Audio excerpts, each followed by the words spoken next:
warning that this would happen. And now, it's unfolding largely as we predicted. My family are put at risk over Russia just being an aggressor, as they constantly have been through multiple centuries. The United States will defend every inch of NATO territory with the full force of American power.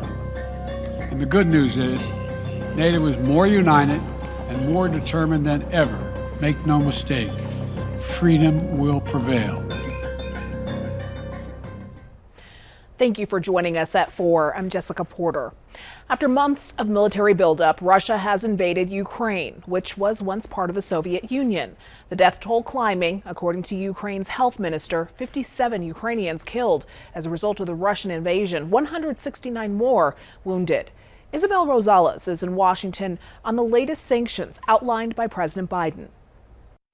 President Joe Biden unleashing several more crushing economic sanctions against Russia, saying they're designed to, quote, maximize long-term impact on Russia and minimize the impact in the U.S. and its allies. The United States is not doing this alone. Biden says the new sanctions will block 4 major Russian banks from the U.S. financial system, freezing their assets. We will limit Russia's ability to do business in dollars, euros, pounds, and yen to be part of the global economy. Before the first light of dawn, the Russian attack began. Missiles raining down on locations near the capital, Kyiv. Stunned Ukrainian families taking cover in subways turned bomb shelters. They actually attacking in our neighborhood, and they're making us feel insecure and very unsafe. Others scrambling to pull money out of ATMs or deadlocked in traffic to evacuate the capital city of Kyiv. Well known. In a chilling TV broadcast, Russian President Vladimir Putin warning other countries to not interfere. Russia's response will be fast and give you such consequences you will never face again, and you faced again in your history. Biden unfazed in his response. Putin is the aggressor. Putin chose this war. And now he and his country will bear the consequences. In Washington, Isabel Rosales. According to the New York Times, a senior defense official says the approximately 7,000 additional U.S. soldiers who will deploy to Germany in response to the Russian invasion of Ukraine will come from the 3rd Brigade of the 4th Infantry Division at Fort Carson. A deployment date has not been announced.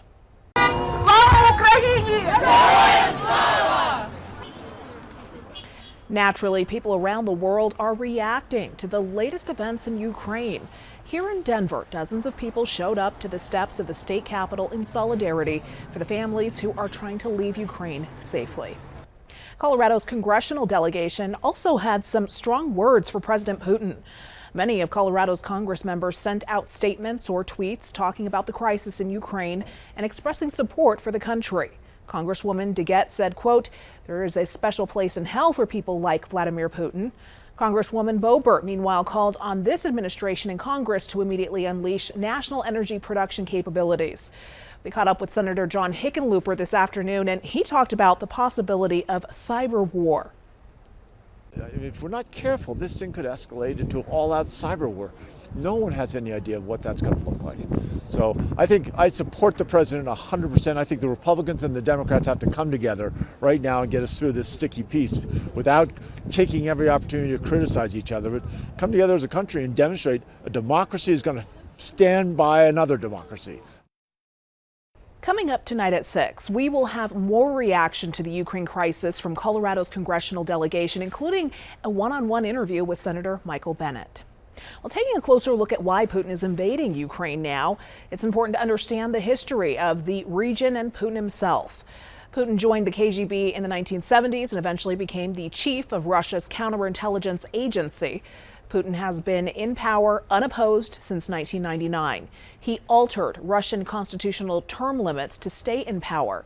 The great-granddaughter of Nikita Khrushchev, a former leader of the Soviet Union, believes Putin is playing the long game.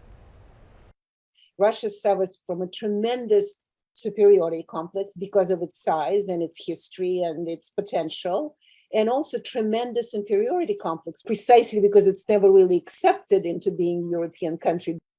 Historians say Putin remembers when Ukraine and Russia were part of the Soviet Union and feels that rights should be restored. Earlier this week, he claimed the Soviet Union was robbed of land. Ukraine became independent in 1991 after the collapse of the Soviet Union. And we will follow all of the developments from Ukraine throughout the evening, keeping you updated on air, online, and on Denver 7+. In other news, families run into many hang-ups when applying for financial aid, especially the first time. So this afternoon, we're teaming up with the Denver Scholarship Foundation to answer some of your questions about the process. These counselors tell us one of the most common problems is when applicants' names don't exactly match what's on their Social Security cards. I usually see also students and families may get hung up on verification. So once they submit the application, colleges may request additional confirmation of information. And if they don't complete that part, they don't complete the financial aid process. So here's that number to call until 6 p.m. 303-777-7492. It's right there on your screen. The counselors can also answer questions about aid for DACA students or other situations where they may not have a Social Security number. All right, topping the news feed, the fewest Americans since 1970 are currently collecting unemployment. The Labor Department announced this today. Its numbers show unemployment benefits fell to a 52-year low last week when aid applications dropped by 17,000. Several members of Congress are calling on state leaders to address the gap in funding for certain schools. They say historically black colleges and universities are being shortchanged. The lawmakers sent a letter to leaders in 18 states. It asked them to provide equitable state funding they say is essential for the schools to reach their full potential. Citigroup is becoming one of the first mega banks to permanently eliminate overdraft fees. It's happening by this summer. That's according to CNN. Citigroup says these penalties have hit lower income consumers the hardest. Last year, the bank generated $70 million in revenue from overdraft and non-sufficient funds. Well, new transparency could be coming around our food. The FDA is proposing additional requirements around tracing our food. It's hoping this will help to better prevent or address foodborne illnesses outbreaks. As a result, more of the food industry could start using blockchain technology to make that tracking process for the food supply chain easier. Blockchain uses a single set of data that's shared without each company needing to keep or share their own records. Hundreds of companies, including Walmart and Nestle, are already doing that under an effort called Food Trust. It's really ultimately making sure you and I fully understand what we're consuming, feel safe about it, who we're transacting with, and that they are treating these things in a responsible manner that match, if you like, with our values and how we wish to spend our money. Kareem Yusuf is part of IBM's Food Trust initiative. He says having all data from the food supply chain in one place helps companies isolate particular items in case of a recall. It also helps consumers know where a product like coffee, for example, was farmed and if it was done sustainably. The technology can also address supply chain issues. We're all quite familiar with the various disruptions that have been occurring over the last few years. So really knowing where your stuff is and how much you have so you can optimize your inventory levels is becoming a more essential question than ever before. The Food Trust initiative has faced hurdles, but they could be lessons as the FDA considers expanding record-keeping requirements for food traceability.